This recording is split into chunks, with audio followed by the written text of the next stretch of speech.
get showcased.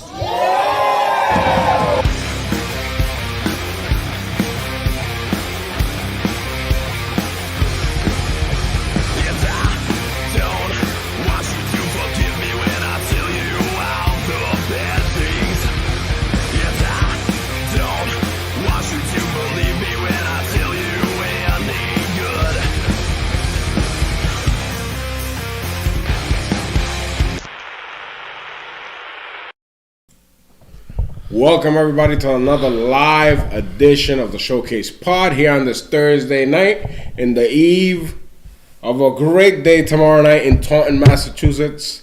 On Blackheart, you officially sign over Showcase Pro Wrestling to John Cena Sr. Chris Blackheart? It's been a very humbling January, to say the least.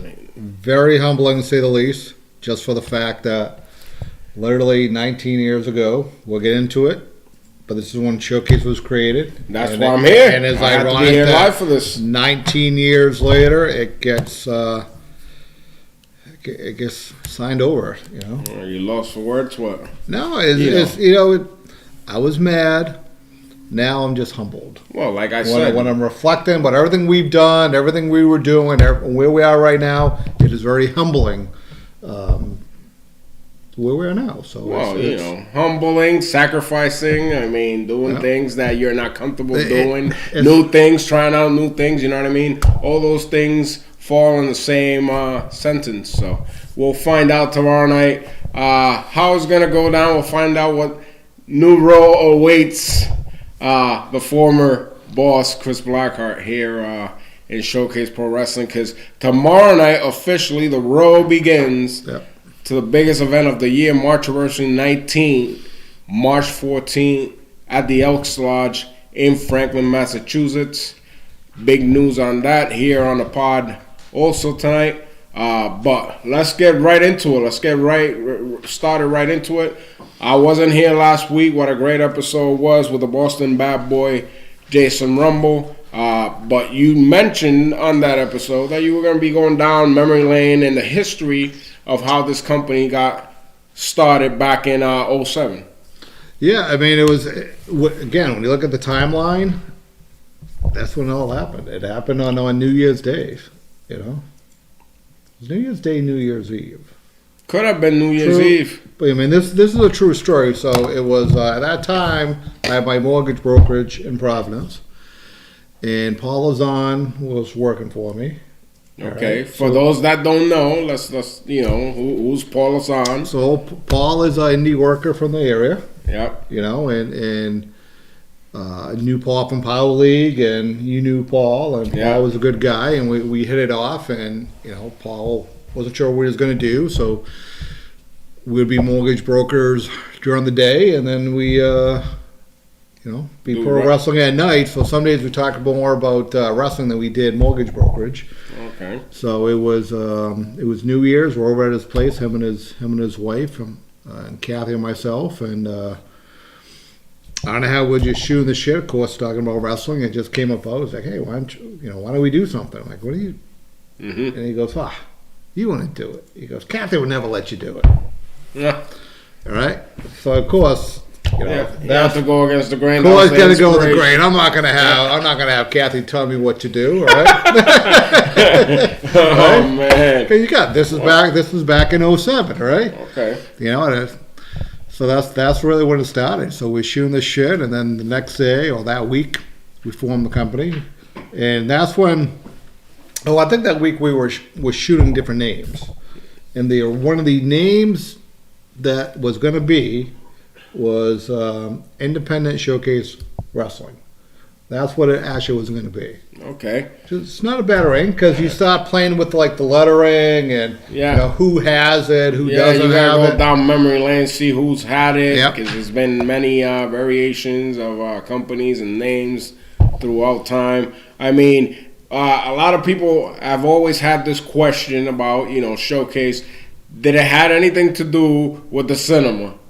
Absolutely not. Okay, all right. Absolutely not. Nothing to do with. Not to clear the air. A lot of people always, kind of went both ways. No, and if I'm not mistaken, I didn't really like the name Showcase at the beginning. Yeah. You know, I think that was Paul's doing, and you know, I would have never guessed it. I was kind of going the route of something similar to what Paul did later. Because, you know, as you afterwards ended up going solo, you and Catherine, and Paul decided to open a company of his own, and it was Lethal Pro Wrestling. Well, yeah, well, we can get to that. I mean, those are stories that we can have on a podcast down the line. But it was weird. Like, so when we started, it was so we formed everything in January. First show was in March. Mm-hmm. If I'm not mistaken, it was like March 19th or 20th. But in between there, I remember I went. One of the days, Paul and myself, we went out to a couple of venues on the West Coast, not the West Coast, like Springfield, up and around there. Yeah. And I think we went to like 5 buildings, and 5 buildings said yes, that they wanted to do it. And I remember I'm leaving, right? I'm looking at Paul, and cause people forget that Paul ran promotions before. Yeah, before, yeah. I think he was with Nikki's dad. And he did something else. Yeah, he was helping Tom with Pauli, and and there was some other company that he had involvement in. I forgot what it was, but he definitely did a couple. So to me, I'm like, I said, hey, you know, we got like 5 out of 5. I'm like, I'm thinking that's normal, right? Mm-hmm. And he was like, no, that doesn't happen. I'm like, what do you mean it doesn't happen? It just happened now. He goes, I don't know how it happened. So we booked. We had 5 out of 5 said that they would do wrestling. Yeah. And then we started going local, and the first 3 shows we did, which never do that again for the first weekend, was South Attleboro at the Nights. Yeah, I remember that. Newberry. Yes. At the Fire Hall, and then the third one was Southeastern at the. That was in the was that the Elks? It was something like that. It was a hall. Yeah. Yeah. It's not. I forget what it is. Was it Lions? It could have been Lions Club. But it was. I know exactly where it is because it was right next to Brockton. So those are 3 things. So I mean, talking about in 60 days. So at that time we did have the big ring. Yeah. So we had the big ring. It was in my. If I'm not mistaken, I was doing the ring rentals for Bob and EPW, and that's where it kind of came down to because at that time I was doing rentals for Bob. I think that's when Ricard brought in Drew when they were doing all the booking in Fall River. Yeah. So they were doing their own stuff. They were trying to push away the older guys. And of course, we're all stubborn. Mm-hmm. You know, so instead of probably doing what you did, going on the spot or whatever. Yeah, I moved on, man. Yeah, I was left the area too and spanned it out. You know, I was doing this. So this is. I was doing the ring rentals for Bob, so that was like 2 or 3 shows a week, well, a month, which was good, you know. And then, but I didn't really wrestle for Bob. I think I wrestled my couple events. So what I should have done, I should have went back to the roots when you think about it, right? Because at that time, Walter. So this is like Lily 07s. So at that time, Walter sold to Chaotic, and they had the roots for. You should have started running Malden and all these areas that Lynn. Well, let's put it like I should have probably just started going to Killer Kowalski's again. Well, yeah, that too. There. That's too, probably what I should have done. Yeah, that too. Yeah. You know, but as I went, I had my own mortgage company, and then I'm like, well, why don't we just do it ourselves? Yeah. You know, the idea legitimately, and even to this day, was. Let's run an open product for everybody. Mm-hmm. As in, we would pull different talent from everywhere. From everywhere, yeah. Which is a good concept, because I think the biggest problem you don't realize, because if you're not into it, is the politics and the bullshit. Well, yeah. So, like, when we first, started advertising, it was, see the stars of, was like EPW, TRP, whoever the, whatever the letters were at the time, that's how we would do it. Yeah. And we would have 2 or 3 guys from each company. Yeah, so it was pretty good. So it was really good for networking too, in theory, But as, time goes on, politics start and rumors start and, even like that first weekend, we the ring, the ring that the low boy ring we still have to this day, even though it's been refurbished a couple of times. That was an accident. I remember I called Monster, and I said, "Hey, do you guys have any rings?" Because we booked the building. I believe we booked the building first, the Knights of Columbus, and couldn't use the that was low. Yeah. I don't remember which one came first, the ring or the building. And he's like, "Yeah, I just got a ring that I'm refurbishing. You think you want it?" I said, "You want to sell it?" He's like, "Yeah." I think I bought it. I think I bought that ring, like $2,500, $2,700 plus, plus shipping. Yeah. Plus the shipping, right? So here we get it probably like in February. I remember it was Paul, myself, and Langer. Went to ABF, and we put it in the back of the U-Haul, and we went in and set it up, all right? So we got all the wood for it, and then hell's the day of the show. We leave plenty of time. Now, you mentioned Steve Langer. Was he on board in the booking side or helping office side in the beginning? So Steve did at the show. Steve was like the music guy. Steve would be running the music. Steve and Paul were great friends. Yeah. And I liked Langer. Yeah.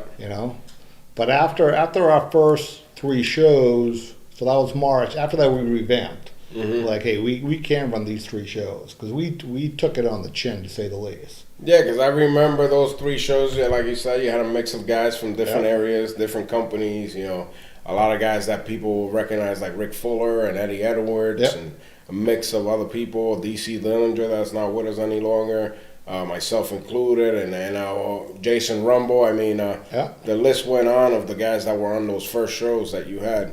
So good, solid shows. Is just, I think, just coming off, like you said, and running 3 events back to back to back like that. It wasn't a smart idea at the time. No, how do you know? Because I think you were there when we did did a kickoff. Yes, at the Hooters. Yes, we did a kickoff at Hooters, and we had guys sign paperwork, and we said, hey, this is the game plan that we're doing. Yeah. And after that, you have to revamp. Yeah. Because we did. And I think even to this day, it always came down to we built a payroll. I remember Paul, I would give a dollar amount, and some days Paul would go over it, but when he was under it, man, he was so proud. So I gave him a dollar amount, for it, but everybody always got paid. Yeah. So it was like, I remember when we were running, just lost his name. Who was from New York? Who was a New York guy? He was working for AEW, Ring of Honor. Went to Japan. Shit. Just had tough times. He lives in Texas. Got a divorce. We started a lot of Red Dragon. Shit, man, yeah. I can't think of his name right now, right? But yeah. But I remember he sent me an email. He's like, I just came back from the States. Yeah. So I remember the email I sent back to him. It was, regarding a compensation. And I remember how I worded it. I'm like, we pay from Power League to Powerhouse. Yeah.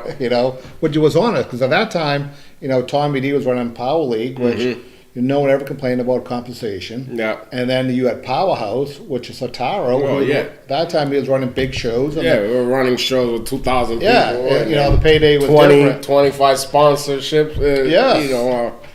Says a big difference between trying to establish a company coming up and something that's already been there for a little while, and it's seeing the fruits of the labor there. But guys don't really understand that part at times. Guys just, in the wrestling business, a lot of people are selfish and they just look out for themselves. And, they just want to get paid no matter what. So, so, I mean, with that, I mean, so Paul was, so the next time we were running, we did April. I know we did Newberry. I think we did Newberry on, I think we did that March, April, May, I think we did Newberry. And I remember on the April show, you got to love venues, right? So I was trying to build a relationship with the firefighters, right? Is this the time that they had like the little league one? It was a vacation or some shit Yes, like that, and yes, everybody was right. gone. Yes, from Newbury. yeah. So it was At like, that time. yeah. So we ran the show, and it was like, what's going on here? It's like because at that time the main source of advertisement was the rainbow posters. Yes. So I would leave from Providence, go up to that area, and I think it was myself, and it could have been Paul some days, but if not, I just went there myself, and he would do the rainbow posters. So now we're doing April, and we have the show, and you're like, second show here, what's going on, right? Yeah. And I remember talking to the firefighters, like, oh yeah, man, the show was absolutely great, man. Oh man, it would have been really great if everybody, didn't leave for a vacation this week. Yeah, like what the fuck? And I'm looking at him like, why didn't you tell me that? Yeah. He goes, oh yeah, but I knew the hall was available for you. Yeah. So that kind of we need the fucking people. Right? yeah. So that kind of turned. So then I think we ran May. There was one show you ran at the firehouse that you drew a decent audience, and I think I might have worked Tommy Mac that night. I'm not sure. Could have. Yeah, Tommy Mac and another guy, Cage, the last time. Yep. And both those shows, you had a decent amount of people in that place. But those first ones there, I remember that were rough. Yeah, they were tough. And then I remember we ran there in October. Mm-hmm. So it was October 27th. And this is why I don't run Halloween weekend, or just around there. But I remember every idiot was running that weekend. Every idiot. So guys would double and triple booking themselves. Yeah. And I remember, you talk about a laugh, right? So I had Butch Petrello as the ring announcer, right? It was myself, I think it was Ryan Drew, I just went blank again. It was five. It was myself, Butch, like five other people. And you ran the show. And we ran the show. Okay. So. And we ran the show. I remember guys did Cameron Matthews. Okay. Right? Yeah. I remember, and that's what it was, and it was what it was, man. And because guys would double and triple booking, but again, you have to learn. That's why I don't run that. But it was eye opening. Mm-hmm. And that's where it kind of comes down to, hey, the show must go on. Yep. And I'm a firm believer when you run events. Like our bell time on a Saturday is 7:07. We may give a 5-minute leanway, and that's it. They're either coming or they're not. I hate when people wait a half an hour or an hour to see if people will come in the door. If they're not coming at that time, they're not coming. No, they're not coming. So it's a weird one. Now, a few years into the whole scenario, you ran the beach. You went up to old wrestling stomping ground. I ran the beach. Salisbury Beach. Talk about that. How that came about. So that was a Paul Lazan gimmick. Just for the fact that because when they were running the beach, Paul wrestled up there all the time. Mm-hmm. So I remember we went up there and there's a little bar up there. I can't remember if it wouldn't be because at that time Paul and Steve left the company like in May. Mm-hmm. So Paul at that time, I think, was going through a separation or a divorce or something like that. And then Steve left with him. Yeah, he followed. Yeah, so I don't know. I like to get like their full story behind there because I don't know if like the perception we were doing was different. Yeah. But it's like, it is what it is. Well, it is what it is. Like we said before, he eventually went and opened up shop in Fall River or whatever, and he did his own thing. Yeah, I can't even remember the timeline on that. Was it a year and a half later? Was it 2 years later? I think I worked 2 shows for Paul during that time, and it could have been circa 2010. Because I remember working for Sheldon when I did those shots for him, and it was around that time when Perez and I was doing the Wreaking Havoc deal. Yeah. So that could make sense. Yeah. So like I had some conversations with Paul, because like I remember I talked to him in a power league one time, You know, and it was briefly, I'm like, you know, if you wanted to do your own thing, if you wanted help regarding everything, it's like, I just did a lot of the heavy, you know, lifting. Yeah. You know, and it looked like he just wanted to do it on his own. Yeah. Which, you know, I got to respect that. But I also liked him. I almost missed him as a friend, too. You know, because that's the thing. I mean, so usually people, once they stop doing business, they used to be friends, and for whatever reason, they divorced the business and the friendship. Yeah. Which is, you know, silly to me if you were good friends to begin with. You know. But, yeah, you moved on. We're heading into 19 years in March. What are some of the ups and downs that you recall in these last 19 years? What are some of the... Let's start with the lows, because everybody always talks about high moments and how great things are. Let's talk about the low moments and the moments that were tough keeping the company and the business going afloat. Well, you got to figure, just, you know, you do a new venture, you have an idea, you have a game plan. Mm-hmm. And then when things don't go as you want them to go, what do? You know?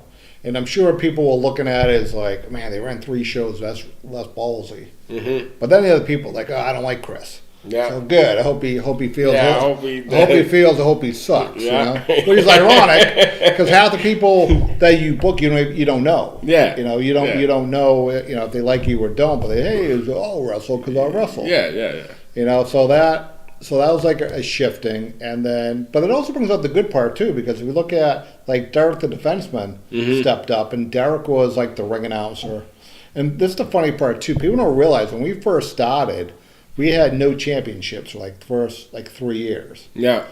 So they were all. Well, you had the heavyweight. No, we didn't. You didn't have the heavyweight. We physically had it. So you just never did it until afterwards. Nope. So the idea with that. So Paul found a belt maker in Australia, and Paul designed the championship belt. Yeah. And it was a belt maker, and it was at that time it was like $600. It was $600 for the belt, and we literally had it in the box for 3 years because when Paul and Steve left, I paid them out for, like, I don't know, do you remember the computer we had? Yeah. That eventually it kept breaking and we had to, like, jumpstart it? Yeah. The thing I loved about that computer, we saved everything by the name. So it was almost like a who's who of New England wrestling. And I remember, like, the name that I remember is, like, Scott Reed, right? So, I don't remember music. Yeah. I'm terrible at music, but I remember guys. Yeah. Like, I remember, like, so a lot of times the people weren't working for me for a while. It's, we'll play this guy because I knew he had the music. It stood on the computer. Yeah. Okay. So that's why people are like, why don't you get about the computer? I'm like, I like the computer because I knew the program. So people didn't realize that when we were running at first, right, after a while, like, Derek would either be the announcer, right? I would run the music, run the back, do the booking, do the advertisement, ring the ring, doing the ring crew, right? So people give Kathy, some people wonder why Kathy is a bitch, right? But when we got to, I'm still wondering myself, but but when we got to, this is legit, I remember, like, when we would get to Newberry, right? It would be, majority of the time, it would be Kathy, myself, and her sister Jacqueline. Yeah. They were the boob squad. Yeah. So, like, literally, we got there, right? We'd be doing the ring.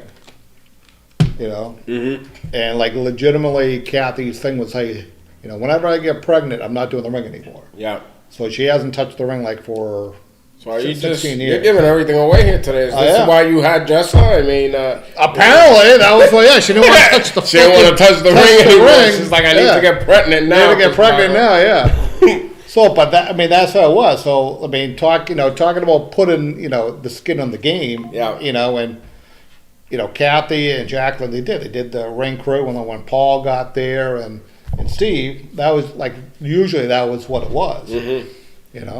Maybe that's why they left. It's understandable. They want to put the ring up. Yeah. I mean, a lot of guys still to this day don't want to put the ring up. Yeah, nobody likes putting up the ring. I mean, it's, those are the things that, unless you're physically responsible for business yourself. Those are responsibilities that you have to do regardless. Yeah. Whether it is losing your shirt and paying everybody, whether it is setting and taking the ring down for yourself, whatever the hit is, there's a lot of questions, and a lot of people question, oh, why he didn't do this? Oh, why not do that? Yeah. It all goes down to the fine details. It's not as easy as it looks from the outside when you're not having to put in the money and the work. Well, and that's what it is. Anytime we ran events, I always had the money. Yeah. So if anyone ever said, "Oh, my Chris never paid me," money was there. Money was there. Money was paid, because I was one of those promoters that wait for the gate. They waited for the gate. The gate is great. Mm-hmm. But nowadays the gate is great. But how do you know they're not paying by credit card, Venmo, PayPal, whatever? Yeah. So but even that. So I remember the funniest story regarding funds. It was Jose. I remember Jose called me up very upset one day. Right? And this is when you were paying in checks. I was paying, which I guess there's some companies that still do that. Yeah, big time wrestling. And I'm like, I'm not opposed to doing that. So Cena, I think we should go back to it. So. I have some details. The problem is a lot of the boys don't even have a bank account nowadays. A lot of the independent guys, We'll get into that. We got some broke bitches in the. We're going to fix that coming up soon. Yeah. But I remember, like with Jose, he called me being very upset, and he went to the bank, and the bank, they wouldn't cash it. Yeah. And I'm like, what are you talking about? He goes, I went to Citizens Bank, and they won't cash, and they probably had like 2 or 3 checks, right? I'm like, what are you talking about, right? I'm like, no. Because at that time, I had multiple accounts. And if it was a payroll account, whatever the payroll was, I put the money in there, so I knew, the money was always good. But I remember I told the guys, I said, hey, whatever checks you have, you got like 90 days to cash them. Mm-hmm. So Jose, very upset, I said, Jose, read me the check. He goes, I'm not reading you the check, Chris. You know you wrote me the check, blah, blah, blah, blah, blah. I went to Citizens. I said, can you please look down, like on the bottom right-hand side, and please tell me what it says? He goes, it is Santander. So Jose literally went to the wrong bank, so, yeah. It is what it is. Shit happens. But I remember, and you really weren't working for me at that time. I'm sure you had rumors, people complaining like, "Oh, that Blackheart he paid in check." It's like, nah, but for the most part, I knew that you would take care of the guys. What I was promised was gonna get given. So I was in locker rooms, and I've mentioned this before. I know right now you're not the most trustiest guy for your reasons. Me? Yeah, with me at least. Well, yeah, I don't. At the time, I used to stand up for you. I'm like, I highly doubt that that's the case. If he promised he was going to give you this amount, he's going to give you that. I've never had any issues. But yeah, that was it's that type of thing that guys, because somebody else is saying it and somebody else is joking about it, and it's the cool topic. Yeah. Even if you didn't experience it yourself, you become part of that whole scenario, just because you want to be cool and in with the other people. I never got into that. I went by my own experiences with the individuals. The same thing for Sparta, not getting off the topic, but a couple of months ago, there was a poster that was made. I don't know if you saw it, with some of the old guys that worked for Sparta, like with a date. And I don't know who made it. Yeah, I don't remember it. So it was shared. I'm like, oh, this is awesome. A lot of the old guys I haven't talked to in a while started posting and commenting, and it was, good to catch up with some of those guys. And Eric Shred is like, oh, Sparta's a piece of shit. This. I'm surprised how you got to post this to suck up to people. I'm like, Eric, at this stage of the game, I don't need to suck up to anybody at all whatsoever. What I've done, and there ain't nobody taking away that. So the fact that he's sitting here saying that I'm sucking up because I put a post of something I was a part of. Yeah. Well, people forget with that. I mean, you worked for him for how long? I worked for Mike for 10 years. Yeah. And the relationship I had with Mike, even though Mike could be a a piece of shit to people. He could be a fucking, brutal, fucking honest, and a scumbag. With me, we kind of clashed, but we got along. Yeah. So just because he used to stiff you and treat you like shit doesn't mean that was my case. Yeah. So I can't comment on your experience with the guy. I can only go about what I was going through and the moments and times that I had with the guy. And for the most part, my moments and times were great. I used to piss him off on purpose just to see him lash out. Yeah. So, Well, the thing that, after all these years and everything winding down, I realized, like, Satara was known for being crazy. Mike was known for being crazy. Yeah. I understand their crazy. Rocky Raymond's known for being crazy. Yeah. I mean, that's another guy. I totally understand their craziness because the boys some days would drive you nuts with their stupidity. Mm-hmm. Or their stupidity, their bullshit, their whininess, their childness is like, come on. Yeah. Do you know what it is? Because I'm like, being on the talent side, and we can talk to Steve Ricard on this, but, Steve, I guess I used to drive Steve nuts, right? But I don't think I really did anything. Well, right? Steve owns Fall River now. You know that? Yeah. Since what year was that? Last time that I saw Stevie. Oh, I'll have news for you on. And that was another shot. Speaking of people that you mingle and you've known, you came in, you met Steve. I known Steve since he worked for Tony Rumble. Going back to the stories, Steve and I were both teenagers when we met, and he would do the videotaping. I actually met him in Connecticut and then caught up with him again working for Tony. Full circle. Then he started working for Joe, and the rest is history. I don't know. He ended up being the boss eventually. And me and Steve always had a great relationship, man. Like, there was years that he wouldn't run a show that I wasn't on the card. And, it surprised me that a guy that's known me, known my father for so many years, to stick up for somebody that he barely knew. Yeah. And that's how the business works sometimes. But it is what it is. Yeah. Steve is Steve.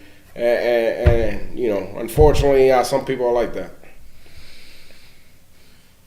So Steve, I know your craziness with some of the boys. And you have to be a prick sometimes. Yeah. I mean, I'm not saying that that's not the right business model. No, some days, some days you try not to be an asshole to people. Yeah, you have to. But you can't be a nice guy and be successful. It is. I say this literally. I say this, when it comes to tuition at the school. Yeah. And I hate when I sit guys down and have a conversation with them and go over stuff regarding training. I said, don't make me chase you for money. I feel like a fucking asshole. No. And then I start getting aggravated because, like... Well, you can't go work out at the gym if well, you don't pay your that's the dues. part I don't understand. It's like... They won't let you in the door. Yeah, you go to Planet Fitness and you go... Beep, they make you feel like you just stole the whole building. I mean, that shit starts going off. It's like, oh, you didn't pay your bill in front of everybody. I'm like... Yeah, so that part of that part of the business always drove, to this day, drives me nuts. Is like chasing people shit, for money. Like stuff happens money wise. I get it. You can't break, and I tell people like at the training center, which hopefully you do really well coming up. The idea is, I've always said, when we got Kenny down there, we modified stuff and everything was month to month. Yeah. So if your car breaks down this month, come back next month. It's not a big deal. Yeah. It's no contract, no nothing, but. So now that we deviated, and we'll get back into showcase in a moment, the history of how the whole training thing started. I believe it started with you meeting a friend of mine. Talk about characters, right? Yeah. Talk about characters. A guy that I've known since like mid '90s, and Danny will remember this name when I bring it up. Onyx. Oh yeah. Remember Onyx? Yeah. So Onyx and I had years that didn't talk, and finally, I don't know how he got a hold of me, but he did, and he was telling me how he wanted to come back into the business, and he had talked to somebody in upstate New York. I forgot what promoter owned that ring that you have, the small one, the one that was cut. Yeah. We went to upstate New York to get that ring. Okay. We drove that ring back to his house. He won. Oh, this one was a little kid when we picked up that ring. Little cutie. So the idea was he was gonna put the ring in his backyard so that I could get him back into ring shape. Okay. Which we started doing. Yeah. But then Onyx, he could be paranoid about certain things. And the CIA could be looking for him, and it's just the old lady that lives behind Oh, they're looking at us. They're watching us. I have to cut this ring down so that they don't see it over the fence. What?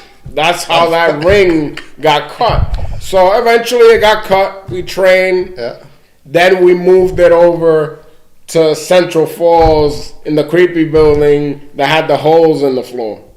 All right, did he find that building? Yes. He found. Okay. That's how I introduced you to him. Okay. Yeah. We did the meeting downstairs in that old raggedy bread thing that they had like a mechanic shop. Yeah. And that's how you guys, you know. Next thing I knew, Blackheart was owning the place. The next time I went, Blackheart was owning the place. Blackheart had crossed some wired chain so people wouldn't go in the ring. Was that you that did that? Yes. Or that was no, that was me. That was you. Yep. So. Well, you got to figure that was the old Nissan's bakery. Yes. On Dexter Street. Creepy. Yeah. Fucking no, that is. Yeah. One day we scared the shit out of Blackheart coming in. Actually, Onyx and I get. You would scare the shit out of anyone because I know I did that to people too. That fucking building, man. You go in there. I was in there at times by myself. Yeah. Yeah. That definitely hurt shit in there, bro. So all right. So you'll laugh at this one. So I remember. So this is we first started training people or trying to train people. Yeah. Right. So we would tell people whatever day we were there, and either Onyx was going to be there or if I was going to be there, then we'd be there together. Yeah. But do you remember the door on the side of the building, on that floor that you would open it and you could see the outside? Yes. Where we had like the propane heater? Yes. Because if you didn't, that place was completely dark and you were isolated. And there was definitely something going on there that was bad. So I don't know if you hung out there by yourself at nighttime. I went. The thing was that lobby, that little lobby that you had to cross before going up the stairs and stuff. That gave me the jitters. Yeah. That there, something went on there. Something was going on there, but the place was creepy as fuck. Yeah. Yeah. Eventually, you ended up moving. Well, yeah. Well, this is part people don't realize. So our first trainees we had 5 friends from North Attleboro. It was Nickel and Nice's friends. Yeah. It was 5, and only one of them, and they all wrestled. They all wrestled for us. Some of them did a little bit more than others. And then something happened with Onyx. Onyx, I think, was he doing the detailing? Yes, he had the shop. And all of a sudden, he wanted out of it. Mm-hmm. He wanted out of it. Well, that's usually what used to happen with Onyx. He would start a business trail and then he would give up. Yeah, he got so we made an agreement to pay X amount. And it was like 4 months of it, And I think that time I thought it was 2009. So that means the mortgage industry shit the bed. So he got mad at me a couple of times.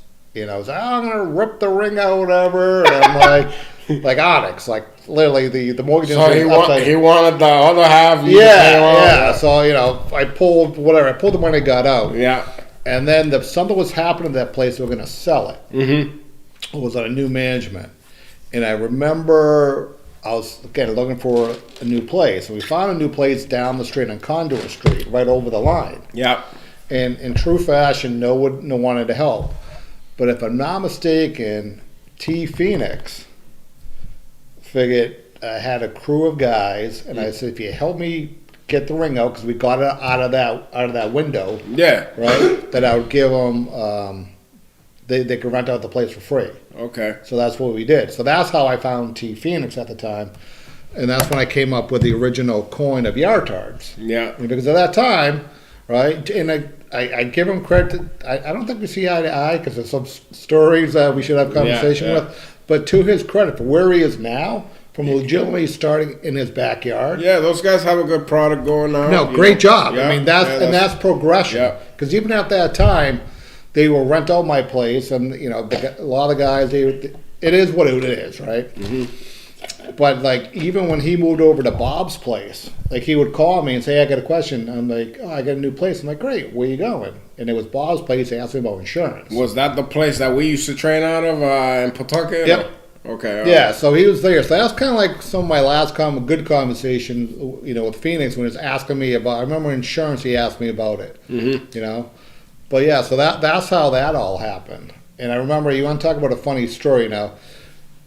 Anyone can rebuttal and tell me this is true. So a lot of times at that time I was working for ADP, and I think you were training down there. It was I'm not. Yeah, you were there. Hugo would almost open up almost every night. Mm-hmm. I think we were training like Monday and Wednesday nights, and that's when we started getting some of the first trainees. Some of them are actually still around now. Yeah, I was there for the initial day of Brother Moon Revan. Brother Moon Revan. He came in with his brother. Right. I was there for the first day of Cargill Benton. I think the first one there was Roger Williams. Roger Williams, yeah, that was before I started coming into that place. Roger Williams was already going because I know he went to an event that I worked for Mike, and Mike's like, "You're a fucking yard or some shit." Yeah, but yeah, those were the guys, and then we had the fly-by-night guys. We had Fire Pants. Remember that guy? He used to wear pajamas. Oh, Mike. Yeah, Mike. See, when we do the parade up in Woonsocket, Mike will pop up some days. Yeah, we have pajama pants. We have some new characters pop in and out of there. The ones that stuck around and the ones that used to quit the minute shit got hard. But yeah, a lot of guys during that time were coming in and out of there. Like you said, Hugo and Triple-Licious and a couple of other guys too. Well, even like JT was coming down a little bit. Yeah. Before he got going. I think that was before Jose kind of took underneath his wing. Yeah. People forget about that. So, like, the whole thing, that we wanted, because actually it was kind of weird near the end, because Bob was renting from me too. Mm-hmm. So Bob left the mills, where ironically RWA moved into, and Bob was renting out like Tuesday and Thursday. So I saw a poster from years ago that he ran I think it was the Ted DiBiase seminar out of there. Mm-hmm. So Bob would run like Tuesday and Thursday, and we would run Monday and Wednesday. Mm-hmm. I mean, the best part about that place is you get high for free. Oh yeah, that place was what, like 30 by 30, if that. Yeah. But it was more for industrial work and the paint they were doing that paint and glue or whatever the fuck. Paint thinner and the dust. I mean, training in there in the summertime was hot as shit, and in the winter was cold at like a freezer box. So but you gotta figure, at that time there wasn't anywhere to train. Yeah, there was nowhere. So I was always looking at that time. I wanted a place where you could do everything. Mm-hmm. I wanted where you could do training. I wanted where you could do birthday parties, and I wanted to do events. So I was always on the go to look for something. And then I remember it was from Craigslist, right? It was right. So because that's what you did, and you did. Craigslist was buy stuff, cars, apartments. So I remember extracurricular activities, Danny. Yeah, and I still have the email there on my phone. If I look it up, right, I remember it was Jeff, right? So it was like he goes, "Yeah, I got a place in Woonsocket." Okay, so it gave me the address, and it was 126 Main Street. Right, and I'm driving there, right, and I'm like, thinking you're going over to WrestlePlex, huh? Why would you not? Yeah. Well, and then I park in the park lot, and I'm walking. I'm like, don't even tell me, I'm gonna get so much shit. Yeah. If it's the WrestlePlex, right? Yeah. And it was literally 2 doors down, because what happened, it was the Powerhouse Gym. Yes. That he was dividing it up, because he was getting older and he wasn't lifting anymore. Yeah. So he divided it up it was a little office space in the middle. It was the gym area, and that place, it was empty. Yeah. And then there was us. So we rented out one of the smaller areas, and do you remember it was all pink? Yeah, I remember the first night we went to see the building because you kind of made the announcement at the old place. And after training, we drove from the old place to the new place. I don't even think we trained. I think we left when you said you had a new building. I think we left. Hugo was like, "Oh, let's go see the place," and we followed each other. I remember we went to the other place. Are you sure? Yes. I thought this. Or we moved the ring. They did. No, that's exactly what I think we moved the ring right away. Actually, in true fashion, I know how wrestlers are. Yeah. So I rented a U-Haul. Yeah, that's what it is. I pulled it up, and I said, "I have good news and bad news." Yeah. We got a new building, but we got to move the shit right now. Yep. Yes. I remember. Yep. Okay, that's what it was. So guys were excited to move the ring. Yeah. You know? And it was day and night. I mean, like I said, it was a small space we were at. Yep. we used to get high as shit Yeah. from all the dust and the paint Yeah. and the glue. And it was like day and night. The building used to be pink, and it was all covered, wrapped around mirrors Yeah. and stuff. And downstairs, you remember all the equipment that was downstairs? The old school fucking equipment, weightlifting, iron, Yeah, old there's school still a lot of stuff down there. barbells and dumbbells and like the old stuff, the stuff you would see when gyms were gyms and not fucking social media hangouts. Yeah. So yeah, definitely history behind that place there. And for those that don't know, that place has lots of history. It was featured on the movie The Purge. Some years ago. Yeah, that was kind of weird too, because I remember they were talking about being stubborn. Yeah. When they would shut down the whole street. So the city gave them a permit. Mm-hmm. Well, I wasn't shutting down trading.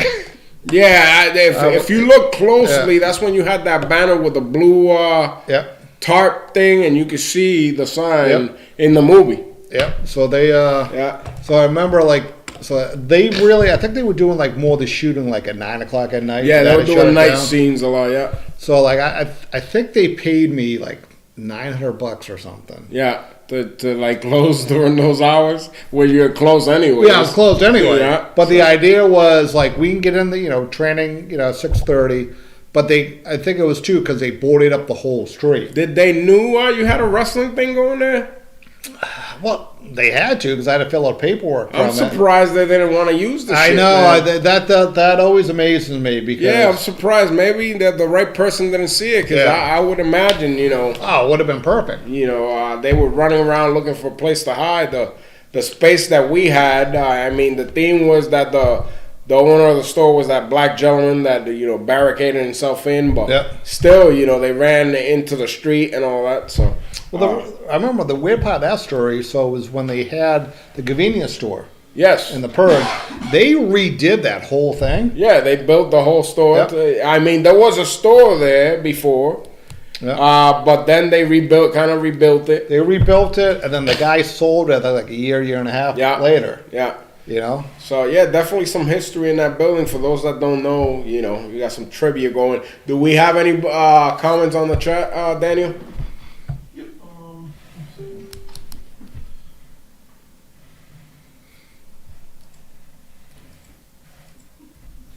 Yep, just Frank and talk about the show coming up tomorrow night. And we'll get into those plugs now in a few minutes. But before we get into those plugs, Chris Blackheart, I'll be the nice guy since we're getting nostalgic here and going down memory lane. I want you to go back to memory lane when it all first started for your journey. All right. And our next inductee into the Showcase Pro Wrestling Hall of Fame this week, make the big announcement. All right, so this was a no-brainer. This one we literally was the first person Don't pull it out yet, we Danny. wanted to put on, but we had to get confirmation, and we wanted to tie in the history of it and get proper representation.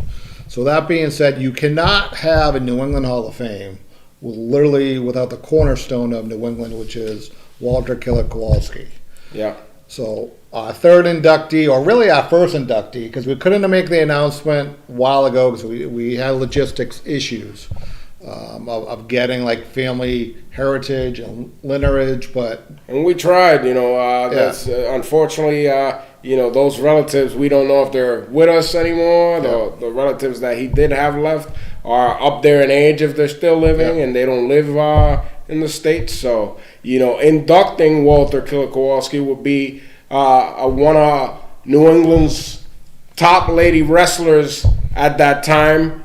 Brittany Brown, a friend of Walter, somebody that's well respected in the industry and did her strive in women's wrestling all over. So Brittany will be inducting the late great Walter Killer Kowalski into the Showcase Pro Wrestling Hall of Fame on March 13th. If you want to pull up the poster there, Daniel. March 13th, the night before March anniversary. It's not that one. Keep going. From the Elks Lodge in Franklin, Massachusetts, 1077 Pond Street. Tickets for that event are going to be sold as a combo and separate. So how's that going to work out, Chris Blackheart? Yep. So one of my last duties, which I'm very proud of, this is why I think it's kind of humbling. Even though it's sad, it's still humbling that what we're doing. But you can there's different combo packages, so you can just come to the Hall of Fame on that Friday. Mm-hmm. All right. That ticket should be $35 going online. Basically, it should be over the weekend. If I don't know if I give the codes to you on Friday, give them to John. But you can do the Hall of Fames on Friday. I would do the combo, man. And then we have a combo package, which is for a general admission and the Hall of Fame. And we'll put that together. And then we're also going to have, for March anniversary itself, is you're going to have ringside and general admission. So, all that information is going to be online this weekend. It's going to drop.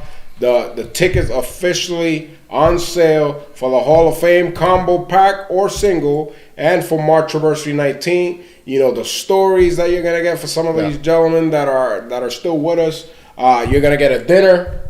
Yep. So, you're going to get to mingle with some of the stars of Showcase Pro Wrestling. They'll be on hand, and I'm sure a lot others from different parts of the industry. So, make it a weekend.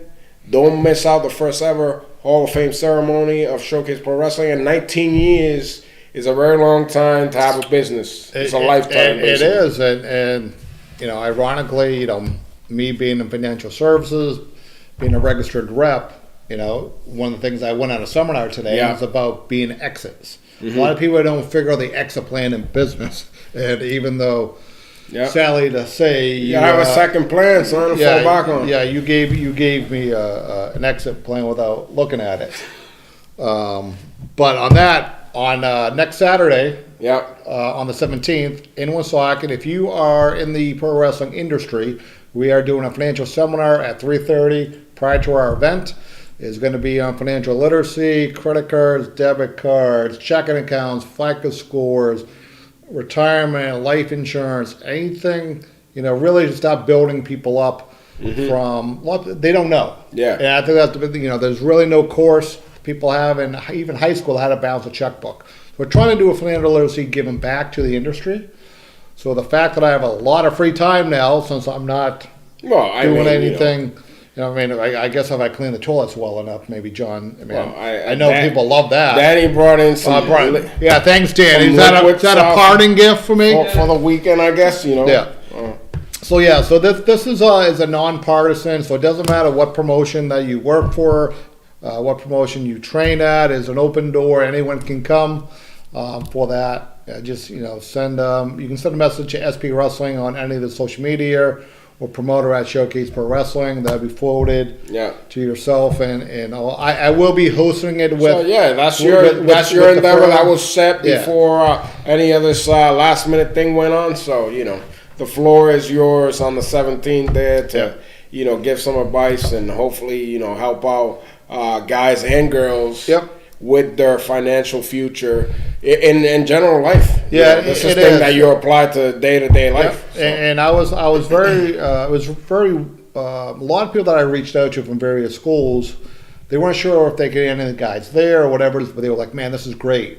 Can we do something at our school? Yeah. So this could be something down there. Could be something. See, I got Chris Blackheart to go on the road. Well, thank you. You got me going the road.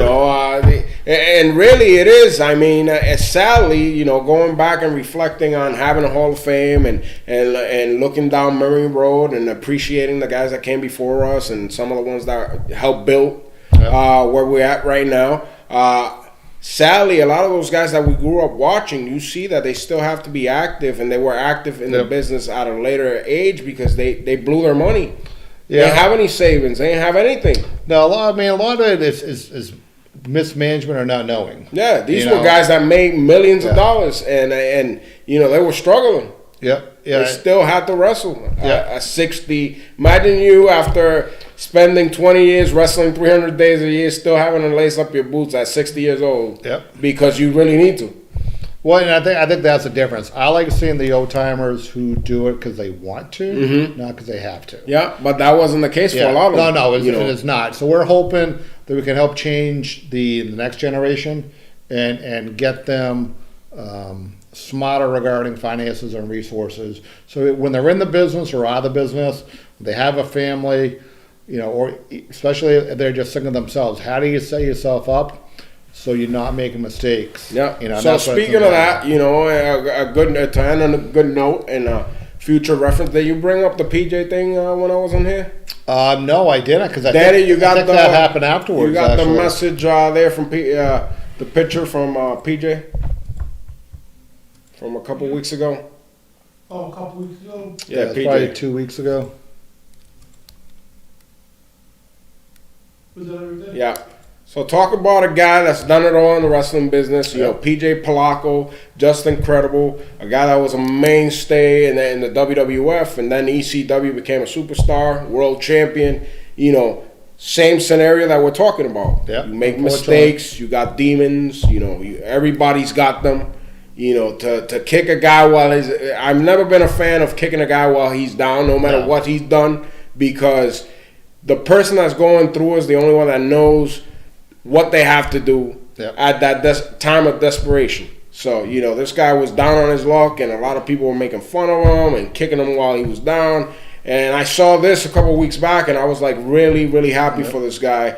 I had the opportunity and the luck to, wrestle PJ many times in Powerhouse Wrestling and elsewhere, and I learned a lot from the guy. Matches that I had, just one match, certain scenarios, certain things that, we did, I could take back and say, shit, I really learned just from this one time, and it happened multiple times. So I believe the guy's got a lot to offer to the wrestling business as far as knowledge and education.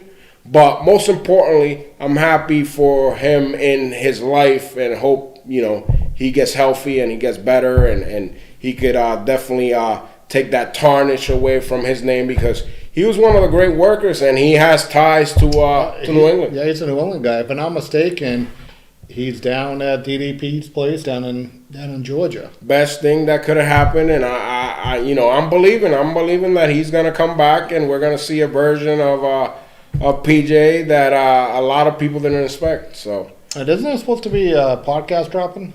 Yes. So he had. Glad you brought that up, because a couple years back, he had Wrestling 1-on-1 on YouTube, and this is before all these guys that are doing this stuff. Yep. And in those videos, if you could find them, and if you're a guy or a girl that's in the business, if you could go on YouTube and find those videos with PJ, Wrestling 1-on-1, the knowledge that he dropped on some of those videos, you're going to see exactly what I'm talking about. So, best of luck to PJ. Hopefully, we'll catch him in the ring at some point. Never say never. He's what, 54? Yes, he's still got some fuel in the tank. I'm sure he does. So, best moving forward to him. And as we speak about moving forward, we're just a couple hours away from our return to a city that's quite disappointing at times to go down to. You guys should call it still the Silver City. I'm going to call it the Stolen City, because that was the city that yourself and Cena stole Showcase from me. It's Taunton, whatever. Taunton BFW Hall tomorrow night, 7:07 p.m. bell time. The passing of the agenda, the company, the torch, however you want to call it, winter warfare, the road to March anniversary is here, and all the things are going to start adding up and making sense. And before we move on from all this, tickets, of course, available at showcaseprowrestling.com for that event. Live link still up, right? Live link is still up. There's also a QR code that's a part of the new ticket process went through Sports Thread. Yeah, there's also merchandise that is available. Oh, Danny, click the link for new merchandise. One of the last things I did. There's some great merchandise in there from what I hear. Yep. Danny's playing with the computer now. Where is it, man? So if you go to Showcase Pro Wrestling, and then near the middle of it should be merchandise. Click the merchandise link. Oh, right there. Yep, click there. And there's they should be, if you scroll through a couple of them, I know you're gonna see the Puerto Rican Yes, Crew the best shirt in the store there. Of course, we got that Candido shirt that's gonna be limited because we're getting rid of that soon and putting some new stuff on there. We got Alex Rated still available. Yep, you have Alex Raden and Sprout. I'm almost, look up there. There should be a red shirt. Look at that red shirt. See that red shirt there, the Sprat shirt.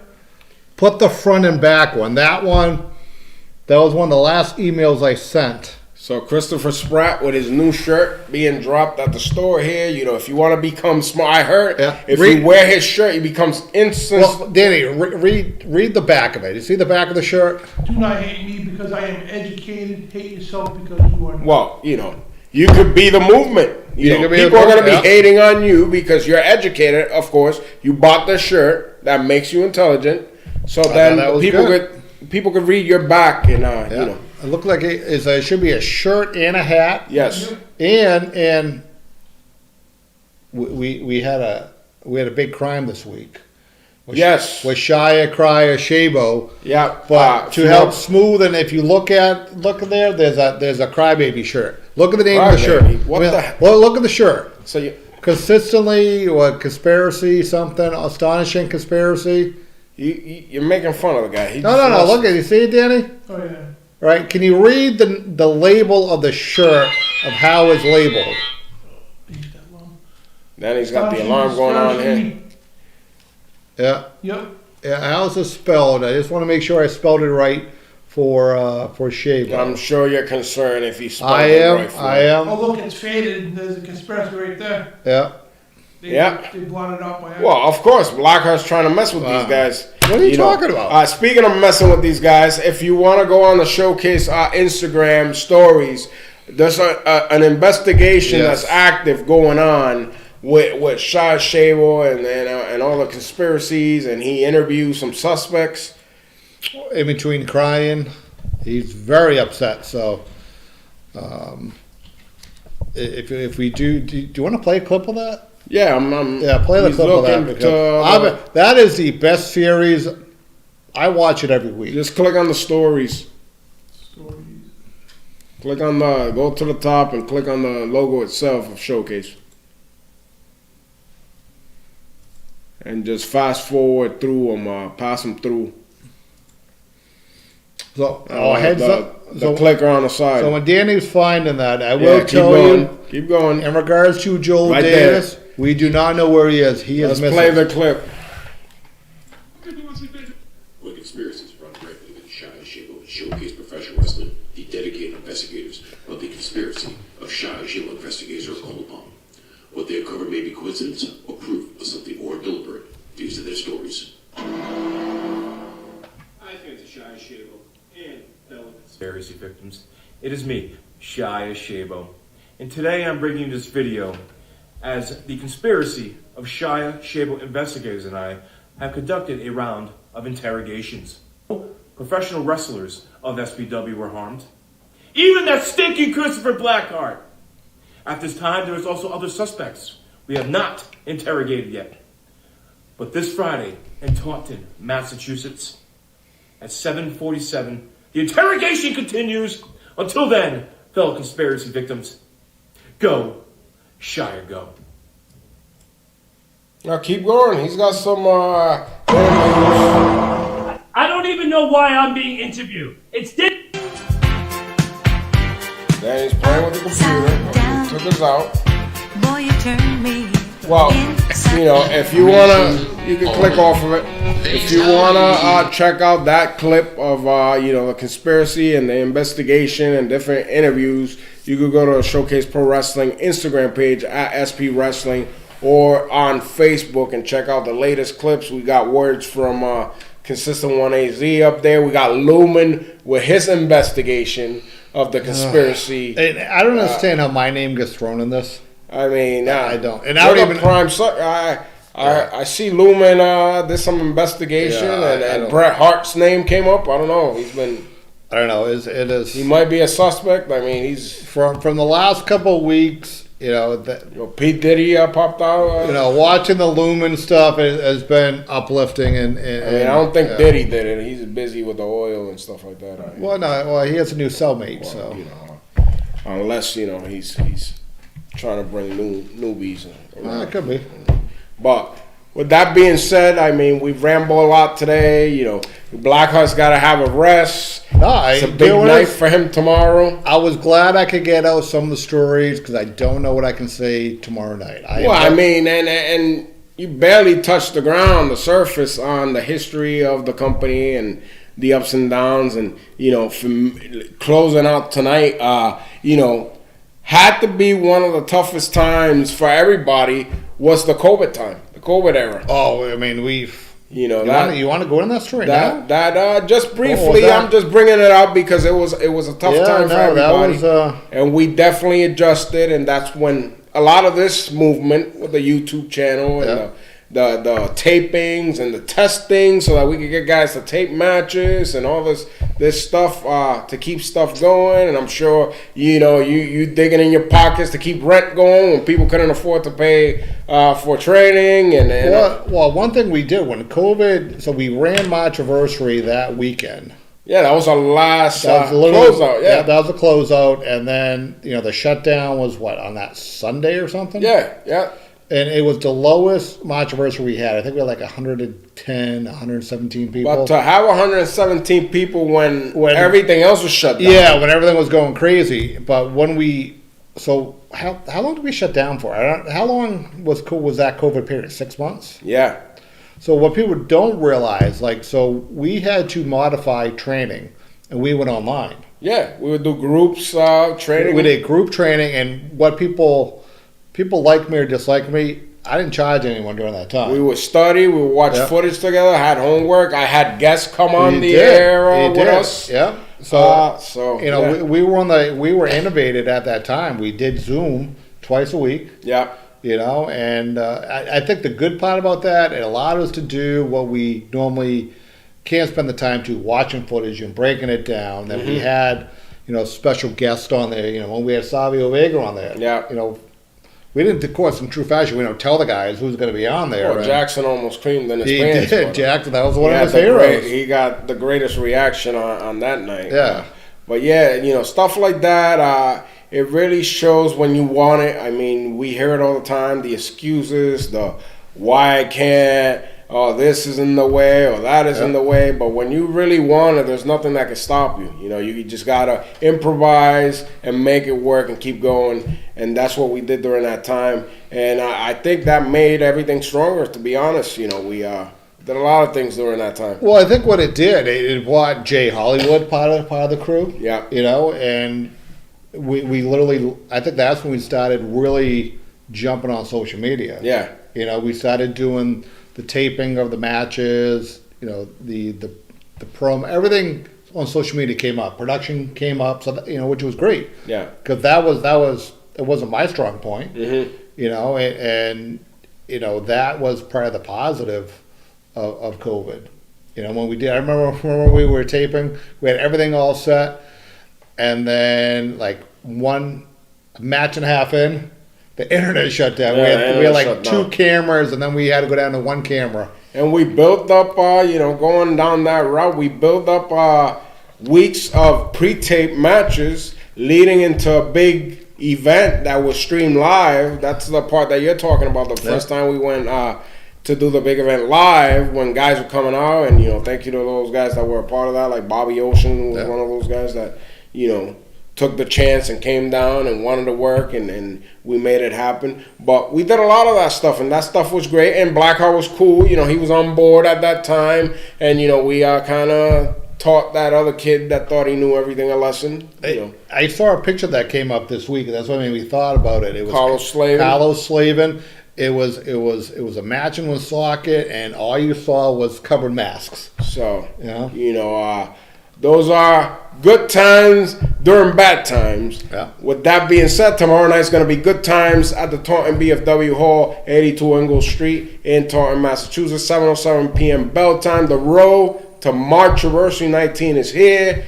You make sure you be there tomorrow night. But that's all we got for tonight. For Dan Badandi that is falling asleep. For Blackheart. To the former boss of Showcase Pro Yeah, Wrestling, yeah, that's I it. thank you all for all the years. Oh, he's gonna cry. I already made him cry I'm before. not doing Danny. it. Nope, I'm not doing it anymore. Yeah, pass That is over. you go, I am just going to be humble. I mean, this, I think John, the ring needs John, to- I will sign the paperwork for you tomorrow, and yeah. So that's goodbye from Chris Blackheart. It is, from the boss, Chris Blackheart. that is. You know when, you know what the funny part is, and we'll close with this. You know when one door closes, another one opens. Chris Blackheart. So That is true. with that being said, we will see you tomorrow night. This has been the Showcase Pod. We'll see you next week.